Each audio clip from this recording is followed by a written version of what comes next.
Hey, this is G from Outlier Automation. Today I'm going to be showing how to set up the Siemens UMC, which is a server which allows us to do the authentication and central management of our users in TIA Portal and other applications in the Siemens Industrial Automation platform space. So let's get started. Okay, so you can see on my desktop, I have a Windows environment over.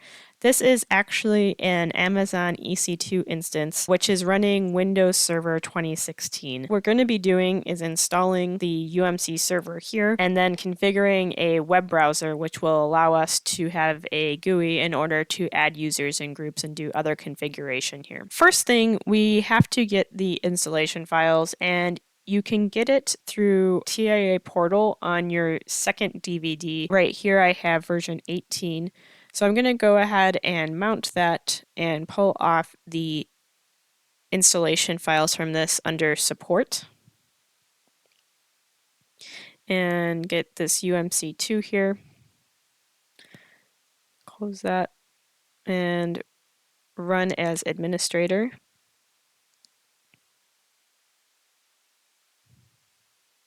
Install that like you would TIA Portal. Now we get our lovely estimated time remaining, which is always quite accurate. It doesn't really take that long for this one.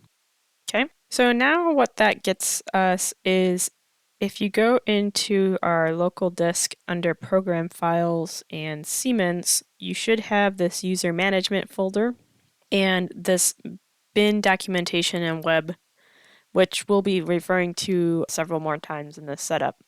I'll note that in the documentation, you really want to pull out this installation manual that's critical to actually following the steps here, and I'll be referring to it myself as we go through this. In particular, this IIS prerequisites, which I'll be going down that list. I will also be following this quick configuration scenario as we go through this. I will note too that on the Siemens industry support website, if you Google UMC, there's also kind of an application scenario, and there's one that's like basic. That is a PDF, and that is useful for some other steps in here that are a little bit more detailed with screenshots. So I'm going to be referring to that one as well. The first thing that we want to do is that actually added during that install some service groups that are in our user accounts that we want to add access to as far as adding our local groups. So we want to go to Server Manager here. Under Tools, Computer Management,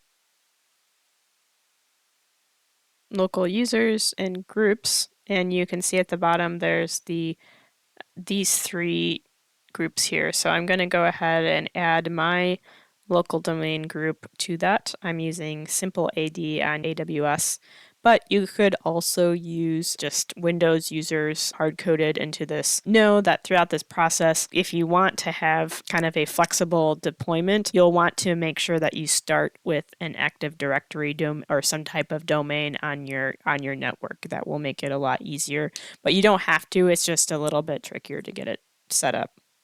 All right.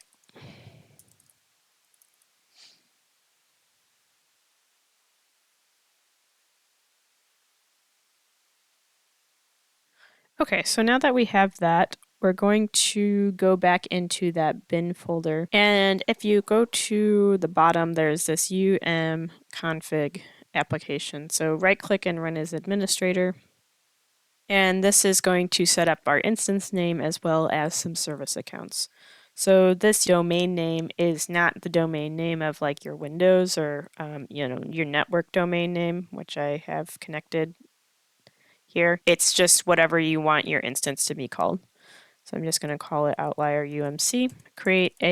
This is basically a hard-coded administrator that you'll use to sign into if you ever want to change the configuration or the WebUI. Okay, and then this one is where you can see it's actually the domain. So this is connecting to my simple Active Directory.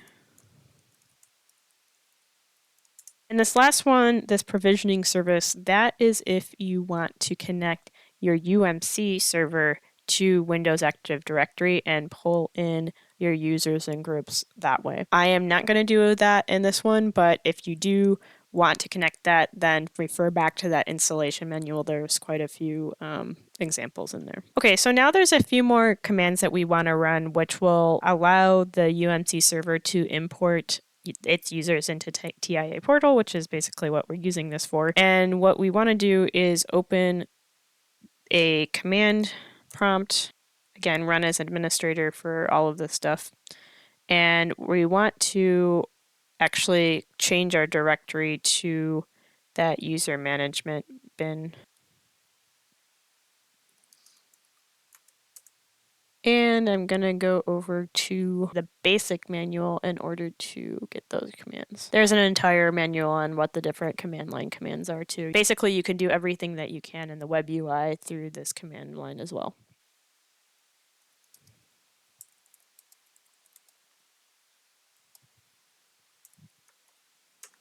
Okay, so now what we're going to do is, that was basically all of the server configuration.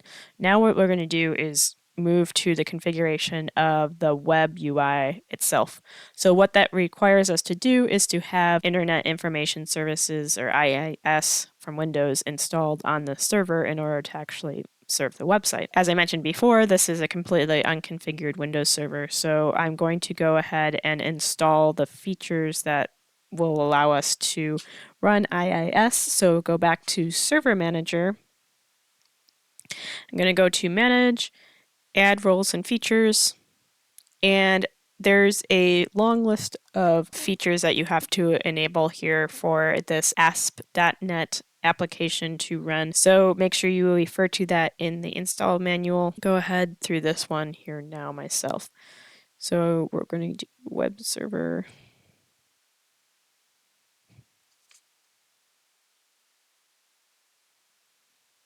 And make sure you really get this list right, because I did this incorrectly one time. I missed one and my website did not work.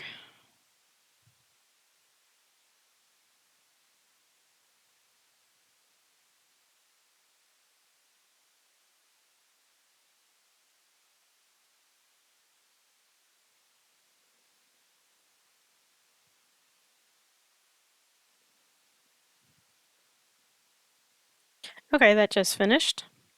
And we should be able to go back into tools here at, yep, and we have IIS Manager now.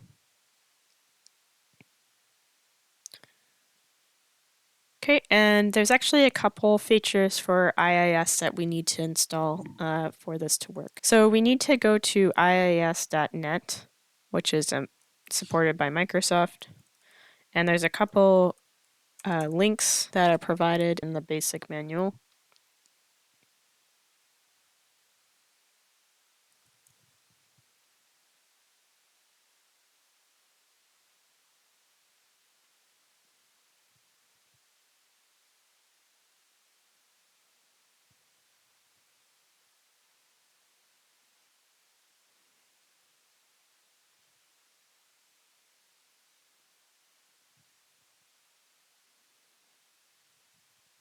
Okay, so now we have their ARR and our URL rewrite. We're getting there. Now what we need to do is create a self-signed certificate in order to make this have secure HTTP. So we're going to create a certificate here through XCA Portable. It's an open source application. You can just download it from, there's a website up from the developer.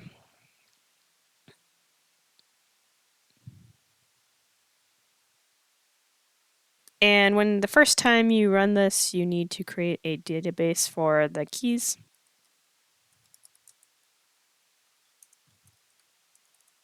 And what we're going to do is create our certificate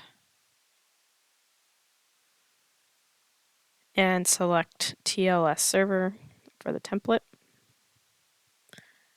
And under subject, internal name, I put the name of my server itself.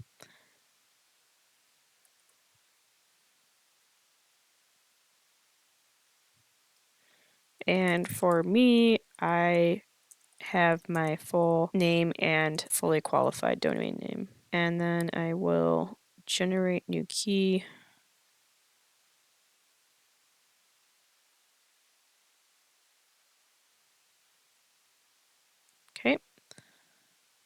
And we want to export this as a PFX file.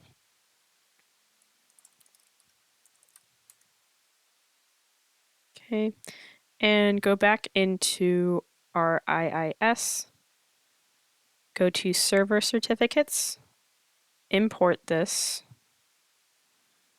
or I guess the file we just generated.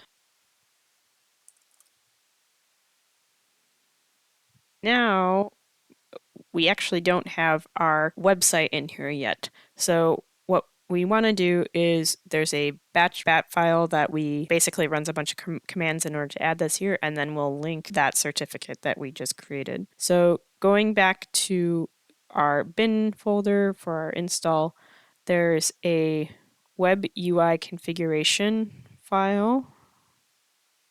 This is the remove. Let's do run the configuration. And if you're doing anything that is not standard or you want to make changes, you can look at the install file and it has some different commands that you can connect to this, or you could just edit the batch file if you wanted. Let's see. Okay, now we got all of our website stuff here. And in our default website, we want to do edit bindings. And you can see it's the HTTP by default. Instead, we'll want to add HTTPS and select that certificate we just added. And remove this one.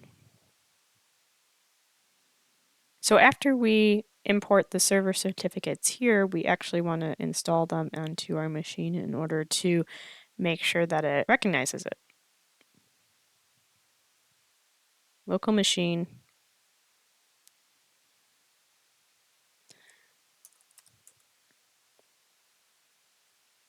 I'm going to put this in the personal store and also do it in the trusted root certification.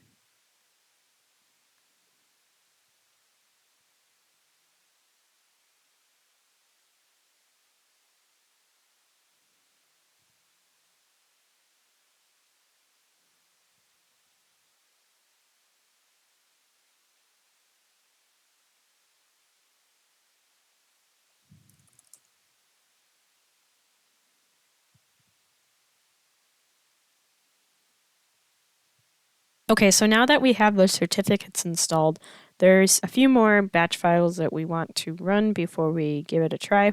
So going back to the bin folder, let's do the SSO prerequisite here.